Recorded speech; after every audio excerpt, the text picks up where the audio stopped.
Bonjour les amis, j'espère que vous allez bien par ce beau temps que nous offre la météo ces derniers jours. Moi ça va, je vous retrouve avec plaisir pour cette nouvelle vidéo. Et aujourd'hui, comme je vous ai annoncé il y a quelques jours, je vais vous donner mon avis sur la chirurgie esthétique et particulièrement dans le cadre post-maternité. Alors, il y a beaucoup de femmes aujourd'hui, effectivement, qui, après les maternités, ont recours à la chirurgie esthétique parce que, faut le dire, les maternités, ça change, le corps change. Alors, ça ne concerne pas toutes les femmes, hein. Il y a certaines femmes qui restent vraiment indemnes, hein. La nature est parfois injuste, n'est-ce pas? Il y a des femmes qui n'ont aucun changement sur leur corps, mais il y en a beaucoup quand même qui se retrouvent avec une poitrine qui change, le ventre qui change, les hanches, le poids, etc. Enfin, vous savez tous voilà, de quoi il s'agit. Et donc, par rapport à ça, par rapport à ces changements-là, les réactions sont vraiment personnes dépendantes. Il y a des femmes, ça leur est égal, c'est-à-dire avant, après, ça leur est vraiment égal. Il y en a qui sont plutôt contents, qui voient ces cicatrices-là comme vraiment le symbole de leur puissance, hein, du fait qu'elles ont donné la vie à plusieurs reprises parfois, parce que voilà, moi je trouve que donner la vie quand même c'est quelque chose de puissant, vraiment.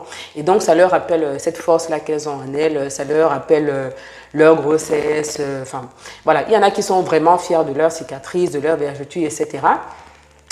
Il y en a d'autres qui sont tristes, qui rentrent vraiment dans un mal-être profond parce qu'elles ne se reconnaissent plus, elles ne s'aiment plus, elles se détestent même. C'est des mots qu'on entend souvent en consultation, hein, je me déteste. Et parfois, ça va très loin. Parfois, elles n'arrivent tellement plus à se voir déjà elles-mêmes que dans le couple, par exemple, elle n'arrive même plus à se montrer voilà, à son mari.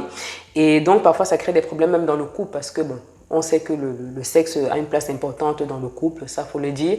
Et donc, voilà, quand il y a un événement qui vient perturber ça, parfois vraiment ça entraîne plusieurs autres problèmes, de la déprime, des problèmes dans le foyer, etc. Et donc, parfois il y en a vraiment qui rentrent dans un mal-être profond et qui ont vraiment besoin d'accompagnement. Vous avez aussi d'autres qui n'ont pas le choix, qui vraiment, la question ne se pose pas. Après la maternité, ce sera la chirurgie parce qu'elles sont dans un domaine où elles doivent avoir le corps parfait. Hein. Par exemple, les mannequins, hein, c'est leur travail, c'est leur gagne-pain. Elles n'ont pas d'autre choix. Il y a quoi d'autre comme profil? Oui, il y a aussi celles qui sont tout simplement influencées hein, par la société. Aujourd'hui, c'est vrai qu'on est dans une société où on prône vraiment la culture du corps parfait. On a nos influenceuses qui nous influencent si bien comme porte leur nom. Hein. Elles nous montrent leur joli corps, très souvent photoshopé. Mais bon, nous, on ne sait pas que c'est photoshopé. Donc, on se dit qu'on peut aussi avoir un corps comme elle. Et donc, on se lance dans la chirurgie esthétique.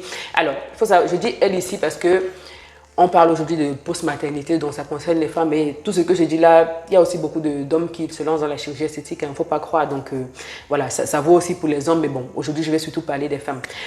Donc, vous voyez qu'il y a tellement de profils que ça justifie, d'après moi, voilà, que je consacre quand même une vidéo à la chirurgie esthétique sur une chaîne de santé. Et donc, je vais vous donner mon avis ici, vraiment en tant que médecin, hein, c'est un avis médical. Je ne vous donne pas mon avis sur la base de mes convictions personnelles, mon opinion, ma façon de voir les choses, ma religion, etc. Non, non, pas du tout. Je vous donne un avis médical. Alors, d'entrée de jeu, donc, il faut savoir que moi, je ne suis pas contre la chirurgie esthétique. Pour plusieurs raisons. Alors, la première raison, c'est que la chirurgie esthétique, c'est une spécialité médicale, comme une autre, d'accord? Comme la gynécologie, la cardiologie ou les autres spécialités chirurgicales, hein, la chirurgie digestive, la neurochirurgie, l'orthopédie, etc. Bref, c'est une spécialité médicale qui s'inscrit donc dans un contexte scientifique. Hein. Ce n'est pas pratiqué par n'importe qui, c'est pratiqué selon des règles scientifiques, il y a eu des études qui ont été faites, il y a du suivi, etc. C'est une spécialité médicale et donc en tant que médecin, voilà, je ne peux pas dire que je suis contre ça. Donc ça, c'est la première des choses. La deuxième des choses, c'est que la chirurgie esthétique ne date pas d'aujourd'hui. Vraiment, détrompez-vous, il y a beaucoup de personnes aujourd'hui qui pensent que voilà, c'est juste un effet de mode. Alors, c'est vrai qu'avec les réseaux sociaux, aujourd'hui, tout est un peu, tout est découplé, hein, que ce soit la médecine ou autre chose. Les choses prennent facilement des proportions, les choses deviennent virales. Bon, ça, c'est un peu l'effet réseaux sociaux aujourd'hui. Mais en réalité, la chirurgie esthétique existe depuis plus de 4000 ans. Vous pouvez, si vous avez le temps, aller regarder un peu l'histoire de la chirurgie esthétique. Ça fait longtemps, 4000 ans avant Jésus-Christ, que la chirurgie esthétique existait déjà. Et en fait, à la base, c'est une spécialité médicale donc, qui a été mise sur pied pour répondre à des besoins de santé. Je rappelle que la santé, c'est un état de bien-être physique et mentale. D'accord? Ça, c'est la définition de l'OMS, Organisation mondiale de la santé. Physique et mentale. On a souvent tendance à oublier ce côté mental-là. C'est-à-dire quoi? C'est-à-dire que si vous êtes de nature à être anxieuse ou à être déprimé pour un problème, vous êtes tout aussi malade que quelqu'un qui a une entorse ou qui fait de l'hypertension, etc. Pour nous, médecins, c'est comme ça. Hein. Je sais que pour le commun du mortel, on a tendance à dire, voilà, telle maladie, c'est plus grave, ça, c'est pas important, etc. Non. Tu es malade, on te prend en charge en bonne et due forme. C'est comme ça qu'on pratique la médecine. Et donc, voilà, donc il n'y a pas de petites maladies, grandes maladies, etc. Donc, la chirurgie esthétique avait été initialement mise en place dans ce contexte-là. Et de ce fait, il y a beaucoup d'actes de chirurgie esthétique qui étaient pris en charge. Et d'ailleurs, c'est encore le cas aujourd'hui, prise en charge par la sécurité sociale, d'accord? Parce qu'on s'inscrit vraiment dans un acte médical. Et il y a beaucoup de gens qui ne savent pas, il y a beaucoup de gens qui ne savent pas qu'il y a beaucoup d'actes de chirurgie esthétique qui peuvent être pris en charge par la Sécu. Il y a quelques mois, j'ai eu une patiente qui venait me voir parce qu'elle voulait aller faire une rhinoplastie à l'étranger. Ça devait être en Tunisie ou en Turquie, je ne sais plus, parce que c'est moins cher là-bas par rapport à la France. Et donc, elle était venue me voir parce qu'on lui avait demandé un certain nombre d'examens. Donc, elle voulait faire ici pour profiter de la sécurité sociale et tout. Et puis, arriver de l'autre côté donc avec ses examens et donc juste payer l'opération. Et donc, je lui avais demandé pourquoi, quand on me demande quelque chose, je demande toujours pourquoi, c'est dans quel but pour savoir les examens appropriés à prescrire. Et donc, quand elle m'avait dit ça, je lui avais dit, mais non, vous n'avez pas besoin d'aller là-bas, votre opération peut être prise en charge ici. En fait, elle voulait faire une rhinoplastie parce qu'elle avait une déformation au niveau de la cloison nasale et ça occasionnait depuis longtemps chez elle des troubles pour respirer. Donc, elle avait besoin tout le temps et je lui prescrivais régulièrement un spray qu'elle mettait dans le nez pour déboucher, elle devait laver régulièrement son nez, etc. Et donc, quand elle s'est décidée à faire donc, la chirurgie esthétique, je lui ai dit ah non, mais vous pouvez très bien voir un chirurgien ici, il va faire ce qu'on appelle la demande d'entente préalable auprès de la Sécu, pour que ce soit pris en charge parce qu'il y a quand même un côté médical derrière. Vous avez quand même respirer, c'est vital. Donc, si vous ne respirez pas bien à cause de votre malformation, ça va être pris en charge par la Sécu. Donc, je lui avais dit ça et elle a vu un chirurgien sur place et elle s'est fait opérer, ça fait un moment déjà et elle a été prise en charge. Voilà. Mais elle ne pouvait même pas imaginer parce que pour elle, l'esthétique, c'était voilà, c'était l'esthétique, quoi. C'était pas pris en charge. Il y a beaucoup d'autres actes comme ça. Je vais vous citer quelques exemples.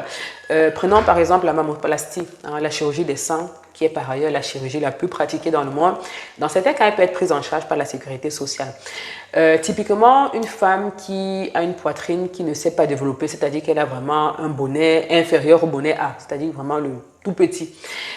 Dans son cas, la chirurgie esthétique peut être prise en charge par la Sécu si elle souhaite par exemple une augmentation mammaire. C'est pas tout le monde, hein. Je ne suis pas en train de dire forcément qu'il faut faire ça, mais il y a des femmes, on a remarqué que dans la psychologie féminine, en fait, les seins, c'est vraiment le symbole de féminité hein, pour une femme. Et donc, il y a des femmes qui, sans poitrine développée, vivent vraiment un profond mal-être. Et donc, pour celles qui veulent avoir recours à une augmentation mammaire, ce sera prise en charge. De la même façon, de l'autre côté, il y a des femmes qui ont une poitrine qui est beaucoup trop développée. Et donc, ça pèse, du coup, ça occasionne des maux de dos, des maux de cervicales, des céphalées de tension et tout ça. Dans ce cas, la chirurgie esthétique va être prise en charge par la sécurité sociale. Un dernier exemple, l'abdominoplastie. Dans certains cas aussi, c'est prise en charge par la sécurité sociale. Par exemple, si vous avez ce qu'on appelle le tablier, c'est-à-dire que vous avez vraiment une partie du ventre qui recouvre le pubis, ça peut être prise en charge par la sécurité sociale. Donc voilà, il y a plusieurs actes comme ça de chirurgie qui peuvent être pris en charge par la sécurité sociale. Donc c'est pour vous dire que la chirurgie esthétique, c'est un acte médical, ça s'inscrit vraiment dans la médecine. Alors maintenant, aujourd'hui, c'est clair qu'on est loin de l'objectif initial qui était vraiment le besoin de santé. Aujourd'hui, tout le monde, malade ou pas malade, pour peu qu'il a un souci qui dépasse, il peut très bien demander un acte de chirurgie esthétique et ça va être fait. Alors, jusque-là, moi, je n'ai pas de problème parce que ça reste de la médecine, c'est fait dans un cadre voilà, réglementé. Par contre, c'est vrai qu'il y a beaucoup de dérives et ça, c'est peut-être ce qui entache beaucoup la réputation de la chirurgie esthétique. Dans les dérives, il y a par exemple nos jeunes adolescents aujourd'hui qui n'ont même pas encore commencé leur vie, 14-15 ans. Vous avez des jeunes femmes qui veulent déjà ressembler à leur star et qui se lancent donc dans la chirurgie esthétique. Parfois avec la bénédiction des parents, bon, Moi, personnellement, je trouve que ça, c'est un peu de la dérive. Quand il n'y a pas vraiment de réel problème et que c'est juste pour ressembler à quelqu'un, bon, chacun fait ce qu'il veut, mais moi, je ne laisserai pas ma fille de 14, 15 ans aller faire un acte de chirurgie esthétique pour ressembler à une star quelconque qui peut-être n'est même pas comme elle est vraiment sur ses photos. Parce que, comme je disais, encore, il y a beaucoup de photos qui sont photoshopées. Donc ça, c'est des dérives. Et puis, dans les autres dérives aussi, on a nos amis les stars qui ne font rien comme les autres. Il y a eu beaucoup de cas de chirurgie esthétique vraiment catastrophiques dans l'histoire. Vous avez par exemple notre frère Michael Jackson, un beau garçon comme ça, beau black à la base, qui s'est lancé dans des dizaines de chirurgies esthétiques et voilà, on a vu où ça a mené. On a par exemple les frères Bogdanov aussi, des beaux garçons mignons vraiment à la base, qui se sont lancés dans les actes de chirurgie esthétique. Il y a aussi Jocelyne Wildenstein, que vous connaissez certainement aussi, qui, elle alors, ça n'a pas de chirurgie esthétique. Je vous laisse commenter.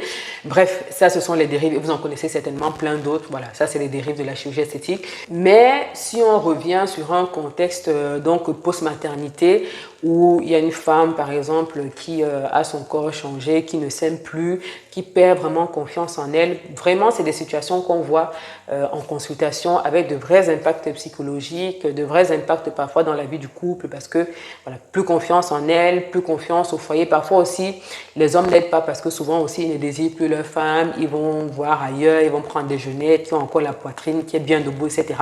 Et donc tout ça, ça fait que voilà, il y a certaines femmes qui, voilà, qui sont tristes et qui veulent donc pour sauvegarder leur couple, qui vont se lancer dedans. Voilà.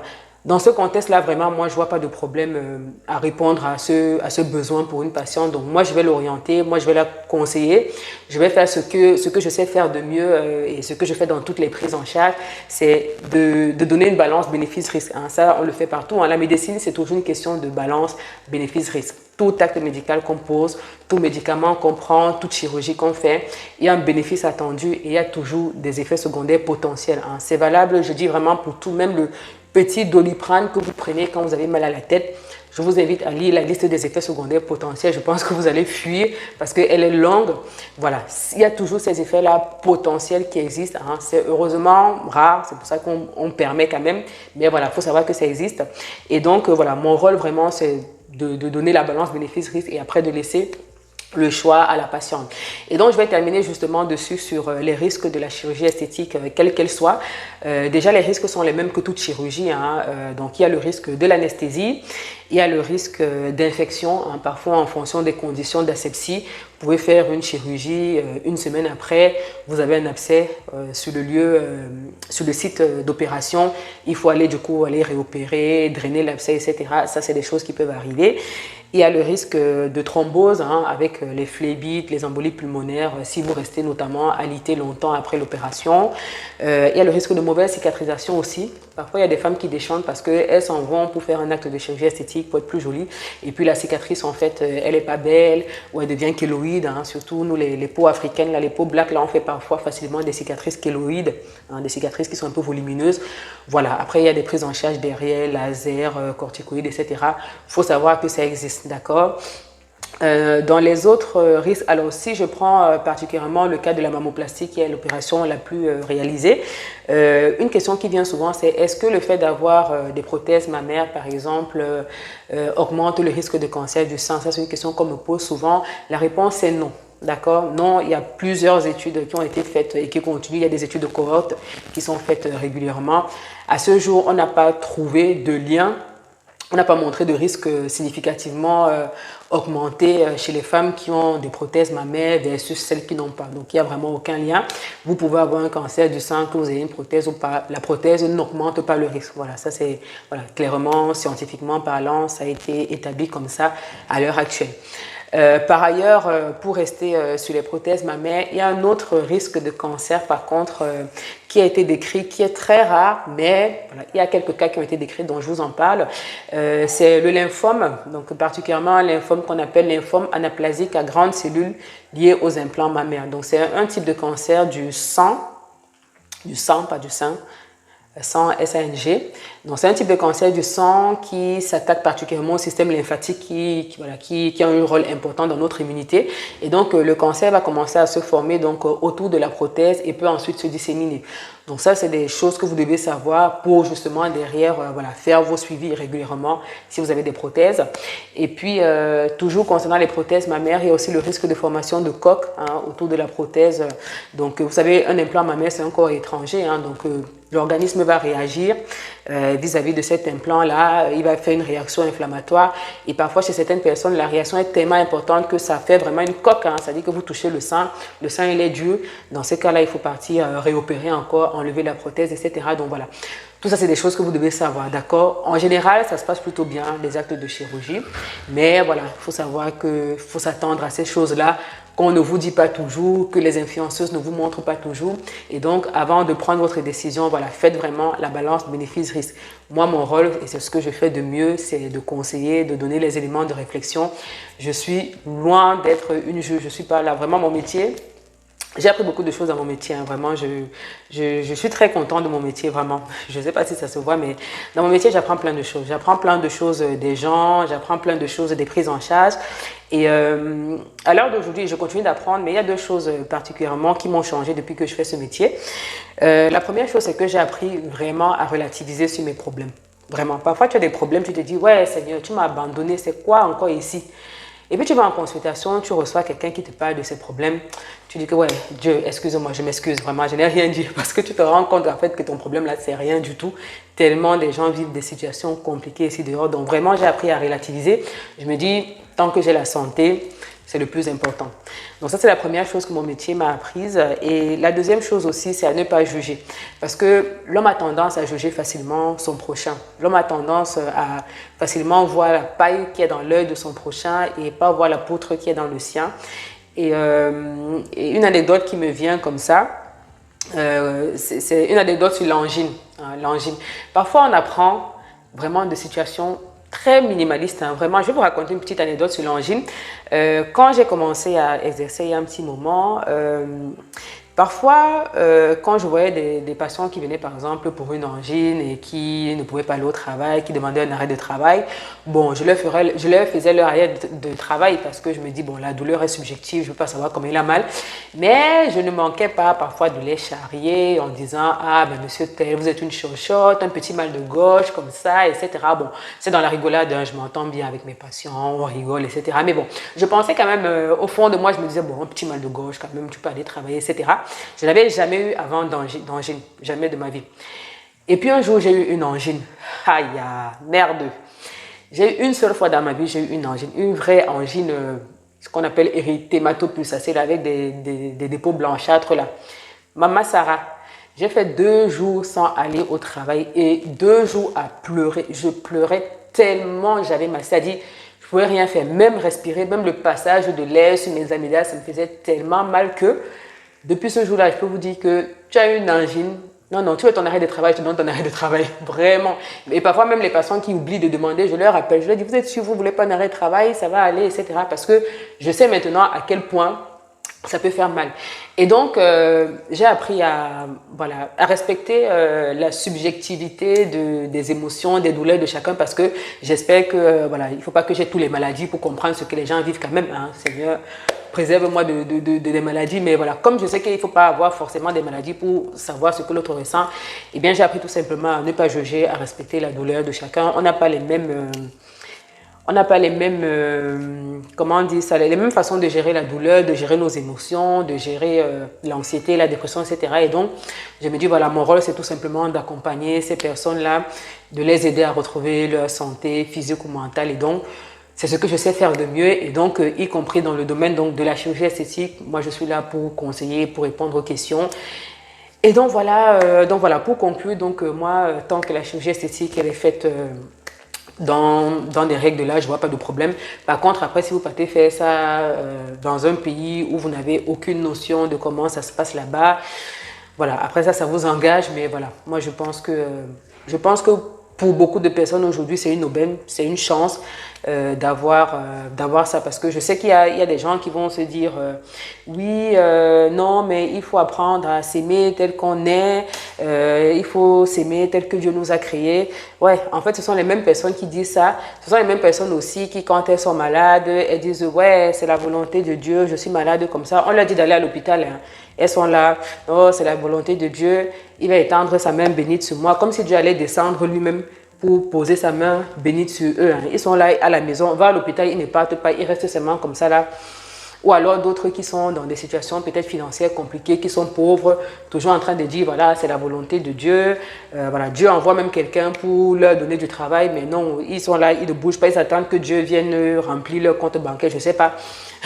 Moi, je suis une croyante, je suis fervente croyante, mais je pense que Dieu utilise aussi les hommes parfois pour répondre à nos prières. Et donc, je pense que voilà, quand on a un besoin et que Dieu nous donne la possibilité d'aller mieux, pourquoi s'en priver? Moi, c'est mon point de vue. Et donc maintenant, je vous demande à vous, c'est quoi votre avis par rapport à ça? Qu'est-ce que vous pensez de la chirurgie esthétique au sens large et aussi en post-maternité? Dites-moi ce que vous en pensez. Dites-moi quelle est la place de l'homme dans tout ça? Parce que parfois, comme je l'ai dit aussi, parfois, les femmes dans les foyers se retrouvent moins désirées par leur homme et du coup, elles ont recours à la chirurgie esthétique. Quelle est la place de la société et tout ça? Dites-moi ce que vous en pensez dans les commentaires. Toujours, bien évidemment, dans le respect, dans la politesse. On échange. Vraiment, le but, c'est pas de dire telle a raison, telle a tort. Le but, c'est de donner des arguments qui peuvent amener à réfléchir. Voilà. Personne n'est parfait, personne n'a la science infuse. Donc voilà, j'attends vos commentaires avec grand plaisir. Et je vous donne rendez-vous très bientôt pour une nouvelle vidéo. À votre santé!